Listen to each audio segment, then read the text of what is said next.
Waggoota muraasaan duratti haati Liibiyaa tokko ijoollee dubaraa isheetii fi wantoota abjoottuuf keessaa tokko mucaan ishee tokko eegduu yookiin boodigaardii Gaadaafii akka taatuuf ture.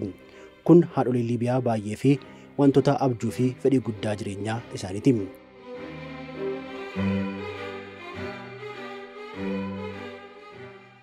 Kabajamtoota hordoftoota chaanalii ajaa'ibaa keenya seenaawwan ajaa'ibsiisan bashannansiisan filannee akka isiniif dhiyeessinu chaanalii ajaa'ibaa subscribe share akka gootan gaafachaa seenessa keenya har'aatiin gara Liibiyaatti imaalla waan ta'eef nu waliin tura.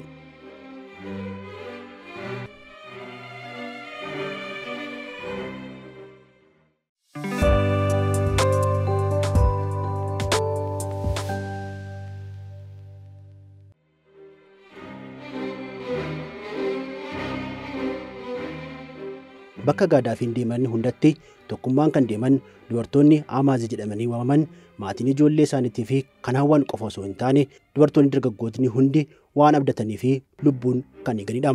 Kanaafis dubartoota Amaazii keessaa tokko ta'uu fi carraa argatanii gara leenjiitti seenuuf dargaggeettiin hedduun ni galmaa'u. Qormaatawwan qaamaa fi kanneen biroo darbuun eegdota yookiin boodigaardota Gaadaafii keessaa tokko yoo taate gammachuun kan maatii ta'uu irra darbee aantee fi firoottan isaanii ni ta'a. Leenjii dadhabsiisaa fi qormaata guddaa ta'e kana keessa darbanii eegdota Gaadaafii ta'uu fi dubartoonni dargaggeessaa carraa argatan tajaajilawwan waggootan hedduu booda hojii kanarraa wayitaa gaggeeffaman yookiin immoo sooroma wayita bahanitti konkolaataa fi mana jireenyaa ammayyaa akkasumas ogummaa fedhan kamiinuu irratti bobba'uun jireenya isaanii lammaffaa itti fufuu danda'u. Faayidaawwan umuriis isaanirraa hin citu.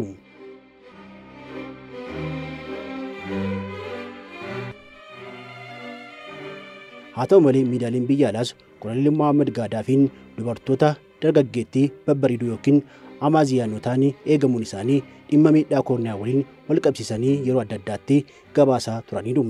Kana ilaalchisuun miseensa Amaazii duraanii jecha ishee kenniteen dubartoonni eegdota Gaadaafii waliin salqunnamtii raawwachuu fi akka dirqisiifaman ibsamaa ture oduu jedhu yeroo garaagaraatti ni dhageenya. Kun diinonni keenya ta'e jedhanii hammeenya odeessanidha. Hoogganaan keenya Koloneel Gaadaafiin nuun akka gargaaraa isaatti ilaaluun qofatti wallaahi laaziim guyyaa tokkoyyuu eegduun tokko kana akka raawwattu gaafatamtee hin beektu. Inni hunduma keenyaa fi hoogganaa fi abbaa gara laafaadha. Dursaa keenya bakka bu'uu hin dandeenyedha jechuun deebisteetti.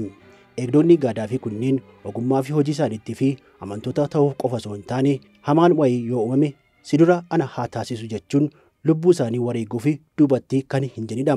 Guyyaa tokko Mohaammed Gaadaafiin magaalaa Liibiyaa tokko daawwachuu fi osoo deemanii biyyattiitti kan socho'an mormitoonni IFL jedhaman konkolaataa banaa Gaadaafiin eegamaa ittiin deemaa ture irratti dhukaasa itti roobsani.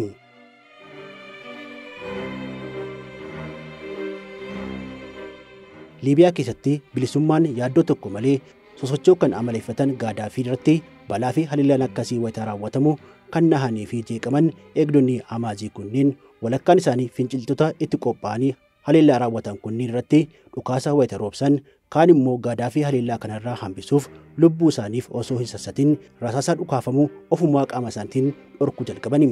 Keessumaa miseensi eegduu tokko ergama du'a Gaadaafiif qophaa'e duubatti osoo hin jedhin rasaasawwan qaamaan deebisuun wareegamteetti. Gara ogummaa kanaatti wayita galtu waadaa seente gochaan agarsiisuun lubbuu ishee kennitee gootummaan wareegamteetti. Kanneen torba immoo madaaniiru. Qophii yeroo dheeraatiin dhukaasa kan banan finciltoonni IFL kunneen kan yaadan milkaa'uu fi hin dandeenye. Dhukaasa kan banan hundi isaanii dubartoota Amaazii kunneeniin deebisanii dhukaasatti bananiin barbadaaniiru. Gaadaafiinis eegdota dubartootaa lubbuu isaanii kennuu fi duubatti hin jenne kunneeniin miidhaan tokko osoo irraa hin gahin lubbuun hafaniiru.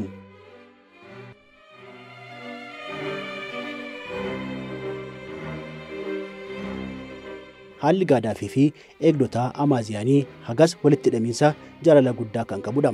Miseensonni eegdotaa kunneen Gaadaafii hagam akka jaallatan Gaadaafiinis eegdota kunneen kan hin barbaanne anis hin barbaadu jechuun qaama isaan miidhuuf yaale qolachuu fi yeroo lama hin yaadanin. Haalli kunis Gaadaafiin asuma magaalaa Finfinneetti walgahii gamtaa Afrikaa fi wayita dhufanitti kan uumame kanumadha. Waggoota muraasan duratti Gaadaafiin gara Itoophiyaa dhufanii yaa'ii gamtaa Afrikaa irratti argamuu wayita seenaniif jedhanitti waldhabdeen ka'ee ture. Eegdonni isaanii muraasni akka seenan eeyyamamee dubbiin balaa guddaa fiduuf ture kun tasgabbaa'eera. Haaluma wal fakkaatuun bara 2006tti Mohaammed Gaadaafiin daawwannaa fi gara Naayijeriyaatti wayita deemanitti wallabdeen biraa uumame immoo kan itti aanu fakkaata. Gaadaafiin daawwannaa kanaan gara Abujaatti kan imalan eegdota miseensota Amaaziyaanii hedduu sirriitti meeshaa hidhatanii fi kanneen qaamolee nageenyaa baay'ee waliin ture. Kan ta'es Gaadaafii eeguuf meeshaa kan hidhatan 200 ta'an kunneen qaamolee nageenyaa Abujaatiin meeshaa isaanii akka hiikan gaafataman. Eegdonni Gaadaafii kana wayita dhagahan deebii meeshaa hin kenninu jedhu kennani. Atattamaanis wanti uumame kun gurra Gaadaafii ni gaha.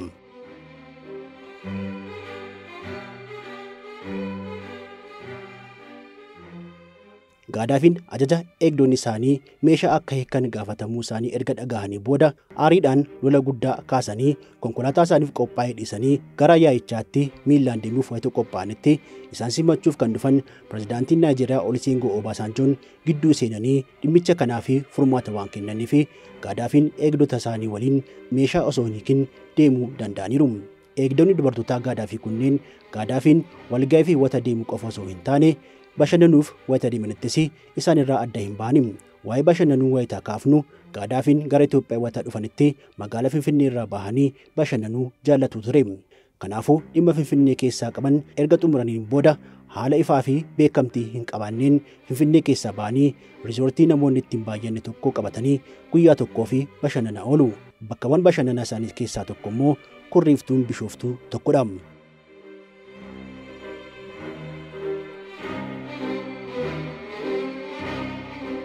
Egaa yeroo hin yaadamnetti Gaadaafiin bakka kana wayita dhufanitti haalli naannichaa battalumatti ni jijjiirama.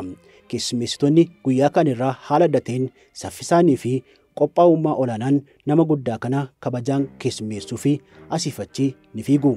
Achiin boodas masaraa pirezidaantii mooraa hoteela kanatti dunkaanni rasaasaan uramuun hin dandeenye ni hojjetama. Akkuma bakka ta'etti godoo yeroo ijaaruu jechuudha. Dunkaanni kun dunkaana haa jedhamu malee meeshaalee qananiin kan guutamee fi mana ammayyaa iddoodhaa iddootti sosocho'uudha. Cinaa dunkaana kanaatti sibiilli akka shibilliikeetti dhaabbatee ilmoon gaalaa itti hidhamti. Gochi kun immoo ilmoon gaalaa fi dunkaanni kun Gaadaafiin magaalaa xiqqishuu bakka dhaloota isaanii akka yaadatan taasisaa jedhameetiyyuu tilmaamama. Achumaanis viillaa ammayyaa keessummoonni itti boqotanitti eegdonni dubartoota Gaadaafii bakka bakka isaanii qabatanii nageenyummaa Gaadaafii sa'aatii 24 ni mirkaneessu.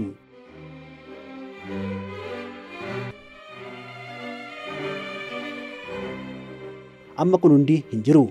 Namichi guddaa fi kabajamaan eegdota dubartootaa babbareedoo Amaaziyaaniin lubbuun isaanii kennuun kan eegaman sababa diinonni boba'aa fi qabeenya Liibiyaa akka qircaa adamootti qoodachuuf barbaadaniin badii qophaa'een dargaggoon Liibiyaa waggaa 21 dhukaasa itti dhukaafameen addunyaa kanarraa nagaatti jedhee boqoteera. Biyyooti lixaatiin maqaa mootummaa cunqursaa jedhamee kan kennamuu fi namichi kabajamuun Gaadaafiin sababa mormii fi fonqolchaa bu'aa hin qabaanne isaan irratti ka'een dargaggeessa Gaadaafii ajjeese kun yeroo ammaa eessatti argama laata? Umraan Shaabaan deeggarsa Ameerikaa fi Faransaayinn Gaadaafii aangoo irraa buusuu fi yeroo dheeraa yaalaa kan ture garee finciltootaa keessatti miseensa ture. Kanaafuu du'aa Gaadaafiin booda maqaan dargaggoo kanaa olaantummaan beekame. Miidiyaaleen hundi waa'ee isaa barreessanii. Televezyiiniin suuraan isaa agarsiifamaa gootaa olii jedhame.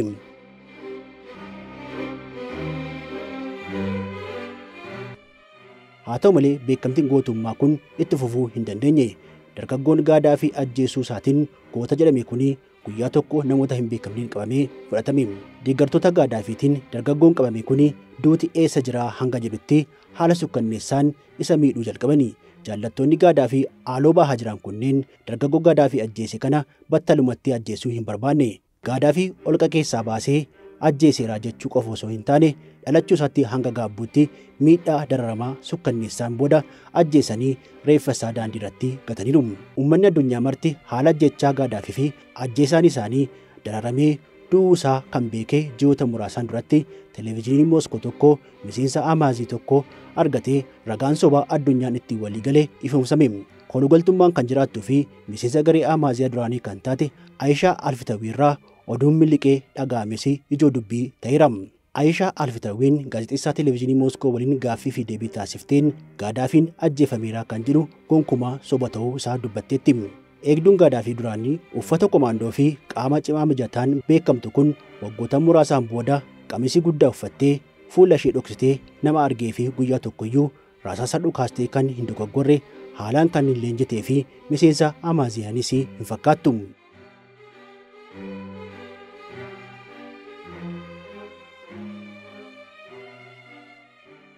Yeroo fi umriin ishee baay'ee jijjiireera.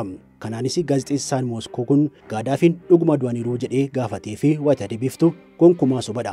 Hoogganaan koo fi dursaan gaarii koo Muhammad Gaadaafiin magaalaa bakka dhaloota isaa Sirxii keessatti osoo irriba keessa jiruudha ajjeefameera kan jedhamu. Yeroo sanatti mormii ka'e caalaa babal'isuu fi jeequmsa kaasuu fi itti yaadamee oduu qindeeffameedha. Sababiin isaas yeroo sanatti magaalaa Gaadaafiin itti ajjeefameera kan jedhamu Sirxii keessaa gonkumaa hin turre. Isaan kan ajjeesan yeroo sanatti Kolonel Gaadaafii waliin bifaan kan wal fakkaatu nama Abbuu Hamii jedhamu ture jechuun dubbatteetti. Yeroodhuma kanatti sirriitti kan hin gallee fi gaazexeessaan Mooskoo kun Gaadaafiin ajjeefamuun duratti viidiyoon gadhiifameera. Kunis kan ajjeefame Gaadaafii akka ta'e ibse. Ati Gaadaafii miti sababiin si jechisiise maalii jedhee gaafate. Aayishaan wata deebistus eeyyee suuraan moobaayilaan waraabame kun kan Hamididha.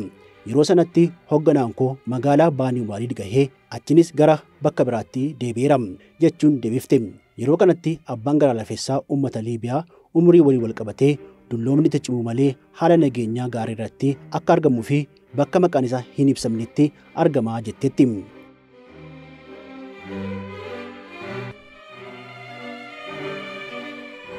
Kabajamtoota maatii chaanalii ajaa'ibaa keenyaa har'aaf kan qindeeffanne kanuma fakkaata. Viidiyoo kana laayikii fi sabskiraayib akka gootan kaaniifis akka qooddan haaraa kan taatan immoo akka nutti makamtan kabajaan isin gaafanna. Yeroo gaarii isiniif hawwina.